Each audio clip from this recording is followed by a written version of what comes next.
What's up, guys? Another day in paradise. Currently heading to 1102 to meet with our client, Geared Up Nutrition. So, as you guys probably saw on their website or on the last episode, or maybe 3 episodes ago, George, founder of Geared Up, is coming out with the product. He used to have the product whenever they had a brick and mortar back in, say, the early 2000s. The product is called Buff Butter. So it's a peanut butter. Has a couple things in there, such as grains, higher protein count. I think a regular peanut butter jar will give you about 6 grams of protein per serving. His, I think, is upwards of 9 to 12, one of those. And of course, some other benefits to the product. So we're getting ready to meet with him. He has a prototype, so we're going to try that out. See, he wants us to test it out, see what it tastes like, and ultimately see if it's a product that they're gonna put out on the shelves. So see how that goes. Hopefully it tastes good.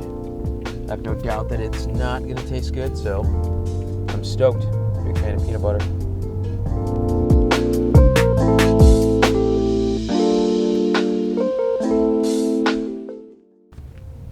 Julio, ¿cómo estás, brother? Bien, ¿tú? Bien, bien. Ahorita te caigo para comer. ¿Cómo estás, Alan? Hey, you. Hey. Oh, I can give you the eggs. Yeah, if you want to. Oh, how are you? Good. How are you? What's going on? Good. Good. How are you? How's your day? I'm gonna get them. I'm gonna be here for a while. Yeah. I'm gonna be here for a while. Do you want anything from Rosar's? I'm gonna get No. Are you sure? I'm gonna order with these guys in a little bit.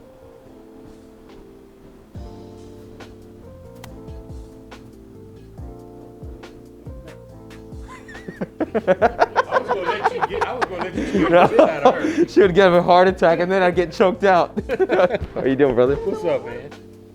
Here is the first Prototype. test batch Nice, dude. of Buff Butter.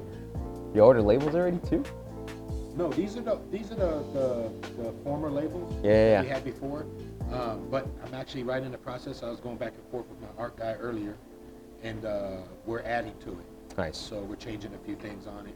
We're going to put some more content on the front, just so people know exactly what type What's of in there? peanut butter you're getting.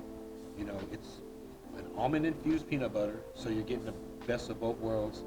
But this is going to be like a peanut butter unlike any other peanut butter. This is a souped up peanut butter. What do you? Peanut butter on steroids. You said so. Normal count on a jar of peanut butter is what? Protein. We haven't done all the counts yet, so I don't want to sit here and blab it off. But I can tell you that the protein content per serving, you will have 15 grams of between 12 and 15. I'm leaning towards the 15, so we're looking at more than probably about 15 grams of protein per serving. Nice.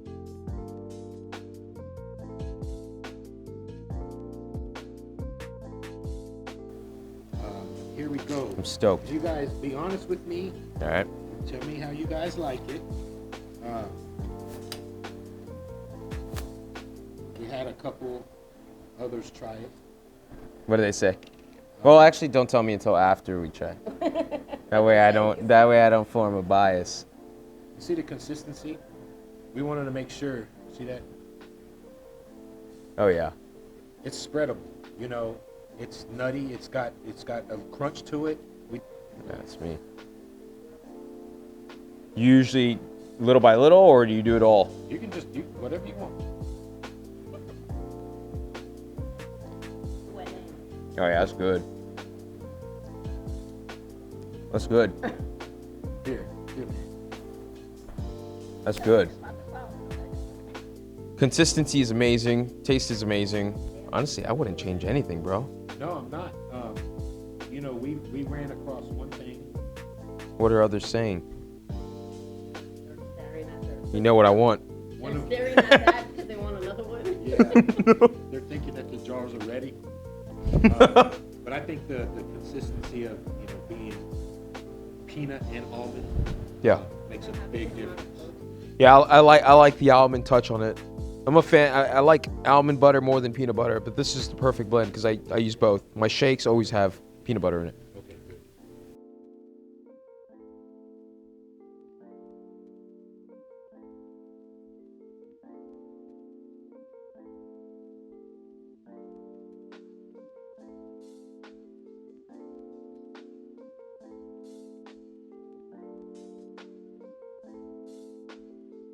All right, guys.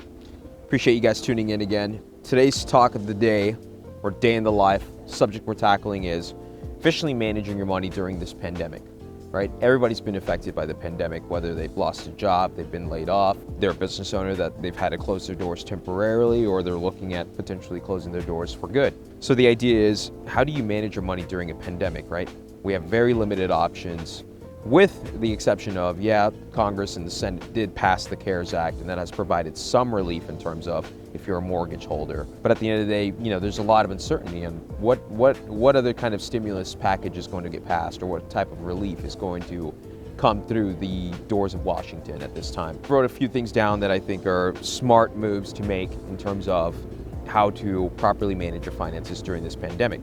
One being that if you are a mortgage holder, especially if it's government-backed mortgage, such as Freddie Mac or Fannie Mae, then you do have options in terms of postponing payments or deferring your payments or going into a forbearance for, I think it's 360 days or 365 days that they give you as an option. And in that case, you're able to not have those payments, not have that pushing down on your monthly expense, and maybe create an opportunity for you to build up a little bit savings. The second take that you probably want to, or the second option that you probably want to implement, is of course taking advantage of the interest rate environment. So we know that relief comes in one of two ways, right? Fiscal policy, which comes directly from the government, or monetary policy, which is enacted or executed at the Fed. Fed has committed to keeping interest rates in the low environment that they're in, and that of course creates an opportunity for people like you and I. What does that actually mean, right? The fact that interest rates are a low interest rate environment creates an opportunity for you to go to your bank and actually go and refinance whatever rate you're at, go and refinance, drop your payment. That in turn should be a 45 to 60 day delay on your payments. That buys you 2 months of no payments being made, of course, putting that money back into your savings account, and of course building your savings in that sense. The other option is, I know I talk to a lot of people where they're focused on really paying down their debt right now. To be honest with you, being in the low interest rate environment that we're in, if you have anything below a 4% rate, my advice to you is potentially not necessarily paying that debt down, right? Because if you are locked in at below a 4% rate, that gives you an opportunity to stay in that rate, whether it's a 15-year mortgage or a 30-year mortgage that you have, or a car note for 5 years, extending that for a longer period of time to help you save money in the long run. In my opinion, the better option for that. All right, so what type of options do you have if your mortgage isn't government backed, right? It's not part of the Fannie Mae Freddie Mac program. At this point, really my advice to you is contacting your bank and seeing what type of options they have in terms of either deferring payments, even if you don't have to defer payments, right? If you're working right now, you don't know the uncertainty that currently is in the environment moving forward for the next 12 months, 24 months. Right? So my advice to you is maybe contacting your bank, seeing what type of options you have to maybe potentially defer a couple of payments until you're able to build a sustainable amount of savings. So if you reach a point where, hey, you do get laid off and you don't have a job for 3 months, what type of savings plan are you going to have then? Right? So these are all options that I think that you guys need to implement in terms of building the right financial plan as you're going into the new year during this pandemic. Who knows what Congress is going to do? Who knows what Washington's going to do in terms of, the next couple of meetings, if they're going to decide if anything's going to get passed or any type of stimulus package is going to get passed. We all know that $1,200, again, probably is not enough to sustain life for a month, especially if you have kids in that regard. But yeah, I mean, that's kind of what we're looking at. If you're not already following on YouTube, go ahead and go back to the YouTube page. Make sure you're following. If you've seen this page, tag a friend that really could benefit from these strategies in terms of planning for managing their finances in the new year. Thanks for tuning in, guys. We'll catch you guys in the next episode. We'll see you then.